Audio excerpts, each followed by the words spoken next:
Hi students, आज हम 10th class के हिस्ट्री का फर्स्ट लेसन यूरोप में राष्ट्रवाद पढ़ाने जा रहे हैं। तो चलिए स्टार्ट करते हैं। यूरोप में राष्ट्रवाद का उदय। तो देखिए, जैसा कि हम लोग जानते हैं कि विश्व में 7 कॉन्टिनेंट है, जिसमें से यूरोप एक कॉन्टिनेंट है। तो यहाँ दिया गया है क्या, देखिए शीर्षक, चैप्टर का शीर्षक है क्या कि यूरोप में राष्ट्रवाद का उदय।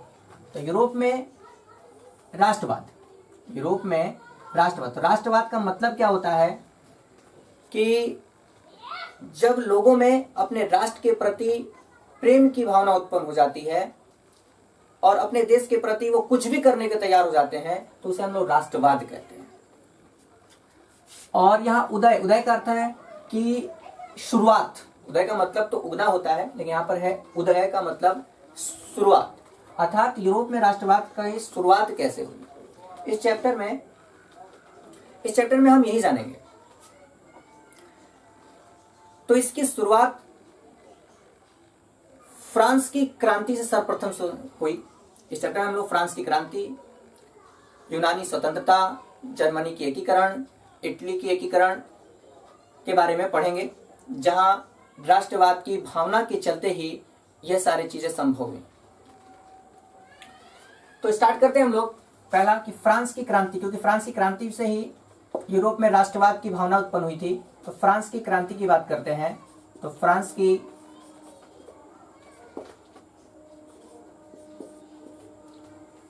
क्रांति, फ्रांस की क्रांति स्टार्ट करते हैं हम लोग। देखिए,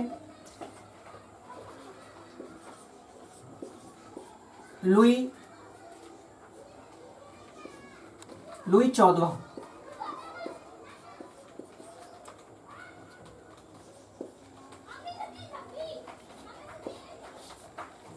इसका शासनकाल था 1643 से 1715 ईस्वी तक।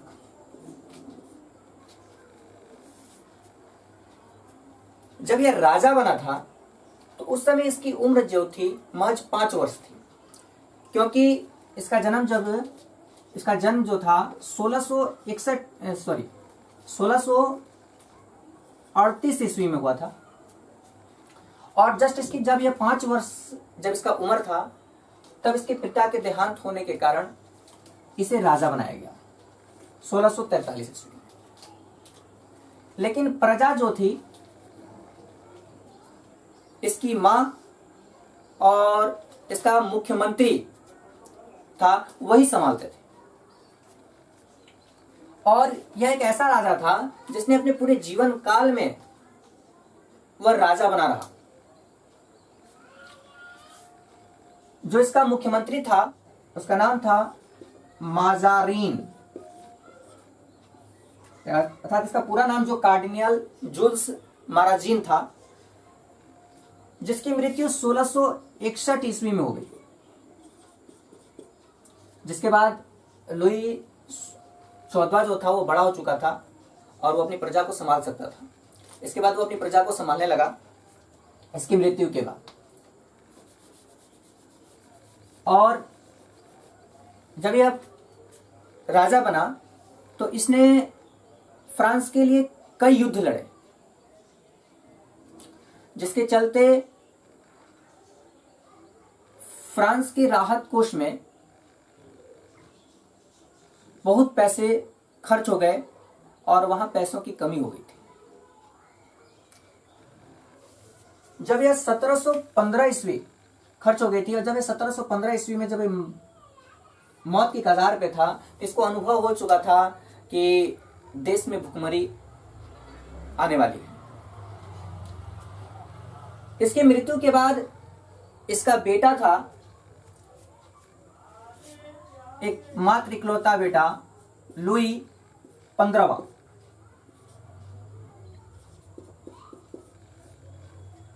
इसका शासनकाल 1715 से लेकर 1774 ईस्वी तक रहा। लेकिन यह अपने पिताजी की तरह योग्य शासक नहीं था, क्योंकि इसके पिताजी इसे पढ़ाना चाहे, लेकिन यह पढ़ सका नहीं, जिसके कारण यह अयोग्य था। और ये निरंकुश था। इसी के शासनकाल में इंग्लैंड से सप्तवर्षीय युद्ध चला, जिसके कारण फ्रांस की स्थिति और खराब हो गई और इसके मृत्यु के बाद इसका पोता लुई 16वां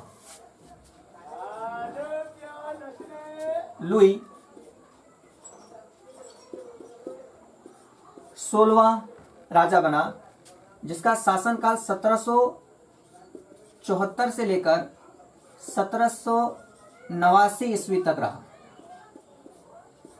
जब यह राजा बना तो फ्रांस की स्थिति जो थी वो बहुत खराब हो चुकी थी, क्योंकि फ्रांस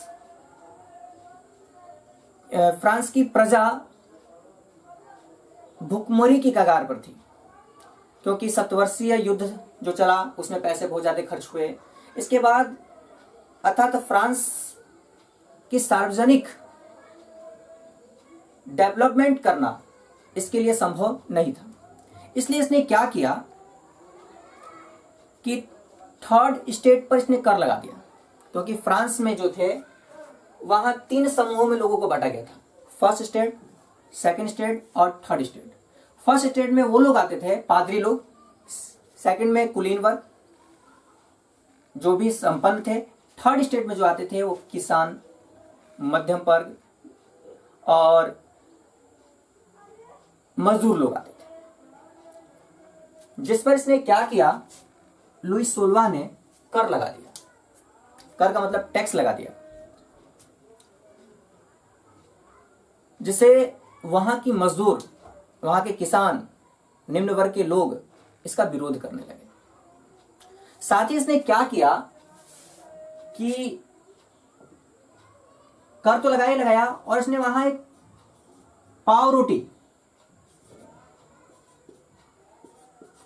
पर भी इसने क्या कर दिया, कर लगा दिया। यह कोई भी फैसला लेने में सक्षम नहीं था, इसलिए यह शादी से पहले अपनी मां से सलाह लिया करता था और उसके बाद अपनी पत्नी मैरी एंटोनिया, इसकी पत्नी का नाम था, वह उस पर ही निर्भर था और जिसके कारण इसे कई फैसलों में मुंह की खानी पड़ी। जब एक बार की बात है कि जब भुखमरी हो गई तो वहां की एक महिलाओं ने संगठन बनाया और इसकी राजमहल की तरफ रोटी दो का नारा लगाते हुए जा रहे थे। तो मैरी एंटोनिया ने क्या किया कि अपनी एक सेनापति को बुलाया और कहा कि अरे इन्हें रोटी नहीं मिलती तो ये लोग पाव रोटी खाए। अर्थात इससे स्पष्ट होता था कि मैरी एंटोनिया को अपनी प्रजा के प्रति कोई भी दया दृष्टि नहीं थी, वह उनके बारे में नहीं सोचती थी।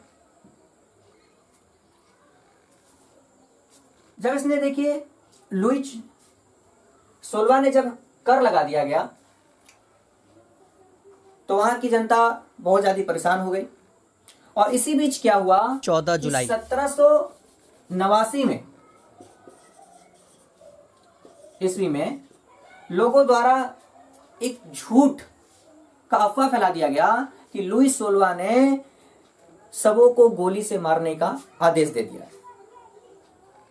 जिससे वहां की जनता बहुत ज्यादा आक्रोशित हो गई और वह एक भीड़ इकट्ठा हुई जो बास्तिल का किला